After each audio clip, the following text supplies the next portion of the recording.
Oh goodness, dear one, get the point. We're practiced in being parents. Why?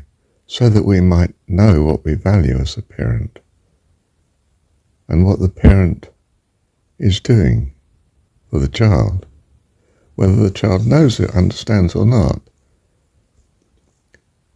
And he does a greater thing in us than through us. It brings us to glory. We come to know better, closer, dearer.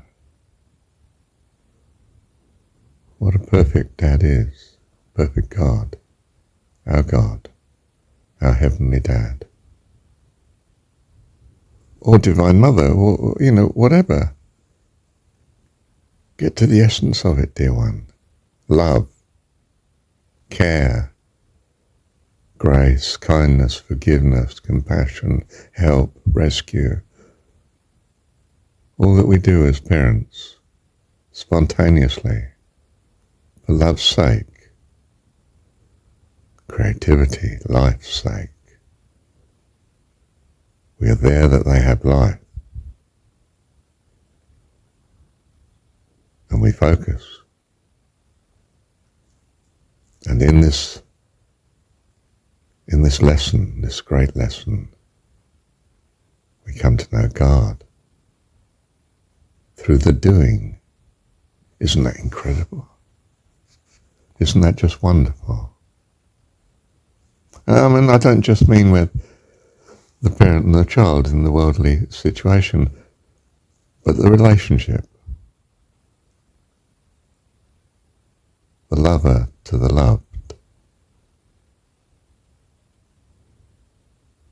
We come to know what pure giving is. The joy, the fullness of life that's in it too. That in the giving, the glory of God just flows through us. And we are alive. That's what falling in love is. It's, you find someone and they're just, you make them in your mind just right. And you're on cloud 9. Oh, he's useless, he's in love. No point in giving him that job to do. Even the Hebrew story, you don't send him into battle. He's found a wife. He'll be useless in battle.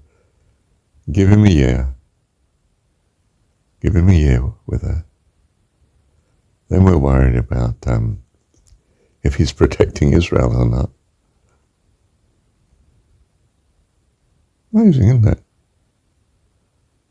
These religions enshrine all sorts of bits and traces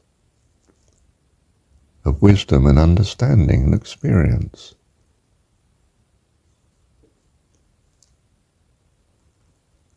They're there as a help, but of course they get worshipped, and then people become enslaved by the religion. It's dogmatism, and it's found there's no life there. The life that once was promised has vanished. In the humdrum ritual of its organizational setting in the world, and you've set yourself in it. You shouldn't have done. You should have somehow come to God through it. In one door of the temple and out the other, into the eternal sunshine. Jesus says, I'm come that you might have life and have it more abundantly, life eternal. I am the way.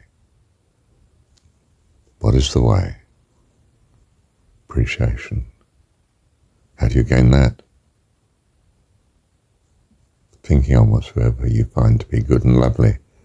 You'll change your opinion as time goes by in subtle ways and sometimes quite major as to what is good and lovely through your experience of loving what you see is good and lovely. And so we come honing in onto the personification of all loveliness, your view of your God. And the miracle is that it's the true God. It moves ever towards the true God.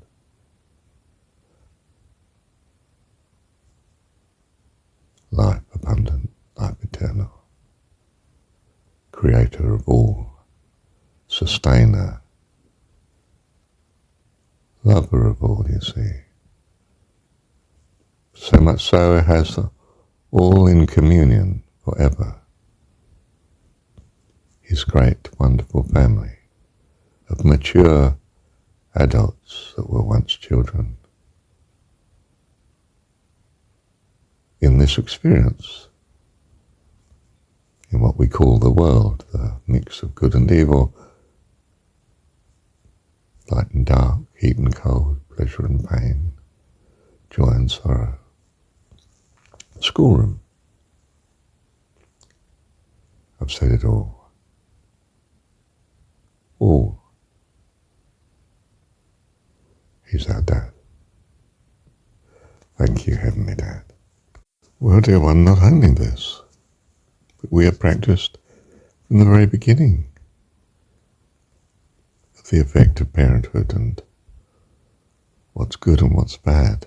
For we are children in a family, and our parents are not angels. They're not perfect personifications of God. They're a mix, to us, of good and bad, that we might learn to become the good. So we suffer both good things from our parents and bad things. I mean, sufficient for survival for those who have survived, of course.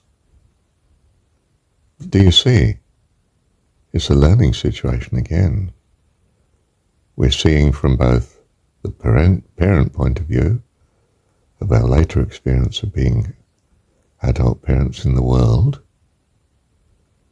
and from our childhood point of view of being subject to parents in the world, and what it means from such a receiving point of view, the good and bad of our parents.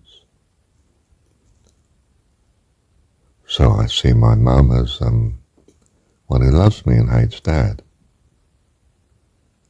And I come to the conclusion that hating Dad is not anything like the benefit of loving me, myself, to myself. So I come to the more mature view that hatred of anyone is extremely damaging and troublesome.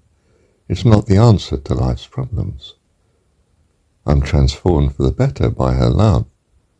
Dad is, well, severely handicapped by, my earthly dad, by the wife that hates him. It's a nightmare, poor chap. Of course, she felt he deserved her unkindness, and I deserved her kindness.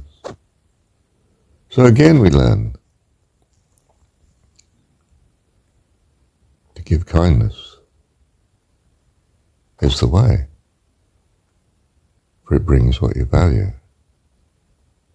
To give unkindness is a disaster, and you avoid it like the plague in your life, if you can. To the extent that you can, you know. Wow. Child of God. Thank you, Heavenly Dad.